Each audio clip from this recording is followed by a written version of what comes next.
สบายดีพ่อแม่พี่น้องเนาะนี่ก็เป็นบรรยากาศยามแล้งอยู่แคบแม่น้ำสองอยู่เมืองวังเวียงแขวงเวียงจันทน์เนาะมื้อนี้ก็เบาลังก็ยังอยู่เมืองวังเวียงนะมื้อนี้ก็จะพาพ่อแม่พี่น้องมาเบิ่งภาพบรรยากาศอยู่แคบแม่น้ำสองเนาะอยู่เมืองวังเวียงว่าเป็นจังไดเนาะอยู่แถวนี้ก็จะมีเรือบริการนักท่องเที่ยวนี่หลายเลยตอนเบาลังขี่รถผ่านมานึกว่าเป็นเรือของชาวบ้านไว้ขี่ไปเวียเขาเจ้าเนาะแต่ที่จริงบ่แม่นอยู่นี่เป็นเรือไว้รับส่งบริการนักท่องเที่ยวนะขี่ไปเที่ยวไปเล่นเนาะแล้วก็ราคาลำหนึ่งก็ประมาณแสนปลายเนาะ150,000หรือว่า180,000เนาะเรือจักแบบนี้สามารถขี่ได้2คนเนาะเรือก็จะเป็นเรือจักแบบนี้เนาะขี่ได้2คนลำหนึ่งก็150,000หรือว่า180,000เนาะขี่ไปนี่ประมาณ30 นาทีเนาะขี่ไปเนี่ยแล้วแต่ว่าเฮาอยากจะไปเที่ยวบนไอ้ก็ให้เจ้าของเรือเนาะพาไปรถเนาะ30 นาทีประมาณ150,000หรือว่า180,000นี่เนาะอยู่แคมทางอยู่แคมน้ำแบบนี้เขาเจ้าก็จะมาแต่งตูบแบบนี้เนาะแต่งตูบไว้นั่งพักที่นี่เพราะว่าเขาเจ้าจะเอาเรือมารอท่าบริการนักท่องเที่ยวอย่างนี้เนาะบรรยากาศยามแล้งอยู่นี่วิวดีขนาดเลยคลิปก่อนเบาลังก็ได้มารีวิวอยู่นี่แล้วแต่ว่าไปถ่ายอยู่ด้านถึงพุ่นนะแล้วก็มาตอนแบบค่อนข้างมืดนิดนึง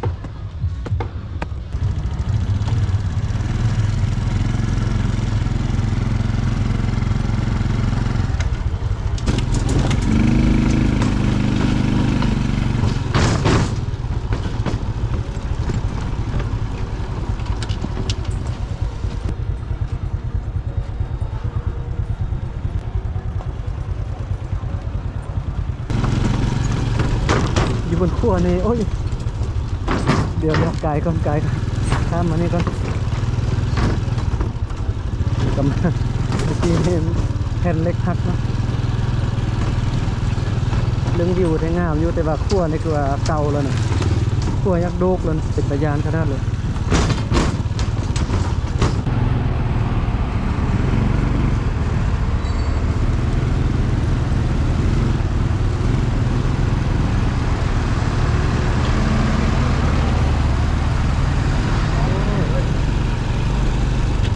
เจ้าเริ่มแปลงทางใหม่แล้วตอนนี้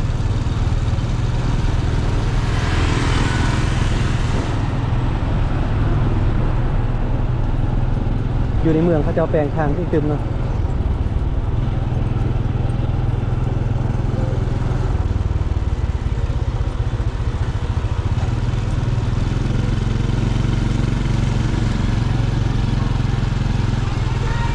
ตัวผ่านมาเที่ยวนี้จะเป็นคุ้มเป็นอย่างนะก็เลยว่า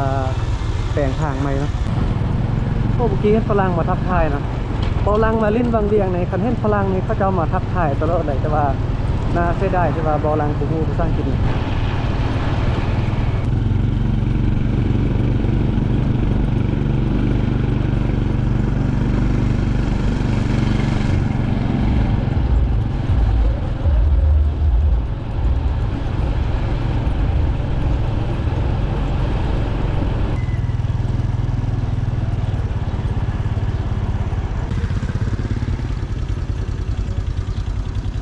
อยู่แถวบริเวณนี้เขาเจ้าก็จะค่ายเป็นน้ำปั่นมักไม้เนาะปั่นมักมังกรจอกหนึ่งเท่าไหร่30จอก30เอาจอกหนึ่งโดยซื้อน้ำปั่นมักไม้นะมักมังกรมักไม้สดจอกหนึ่ง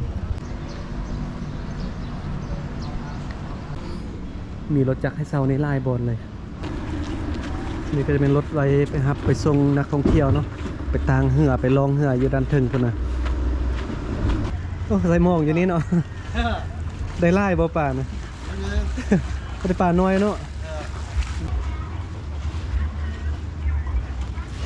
โอ้นายอันขี้เหือนี่ไล่เนาะได้น่ะเป็นสมงเป็นคนผู้หนึ่งเท่าไรผู้เดียวนะ3 เส้น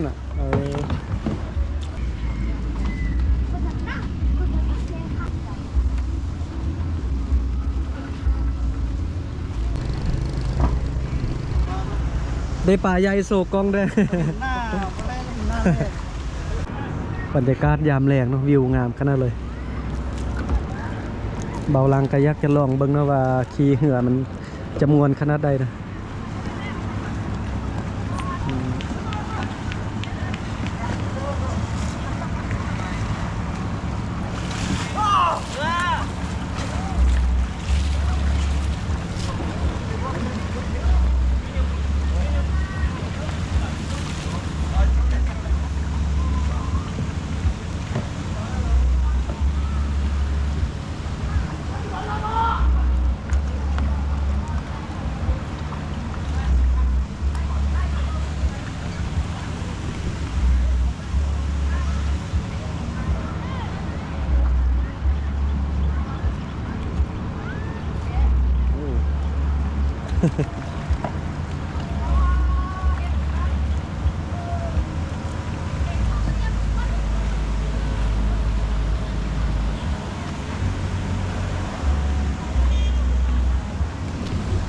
เพราะเบิ่งเขาเจ้า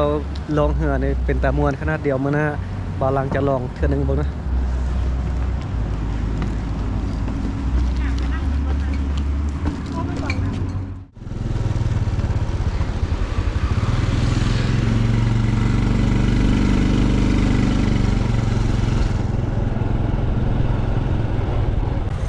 อยู่นี่ก็จะเป็น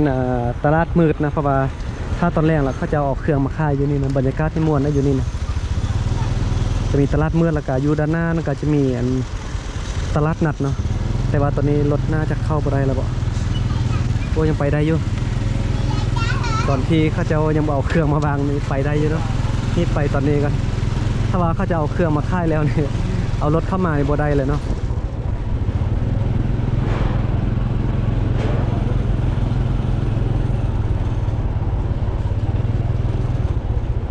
อุ้ยเด็กน้อย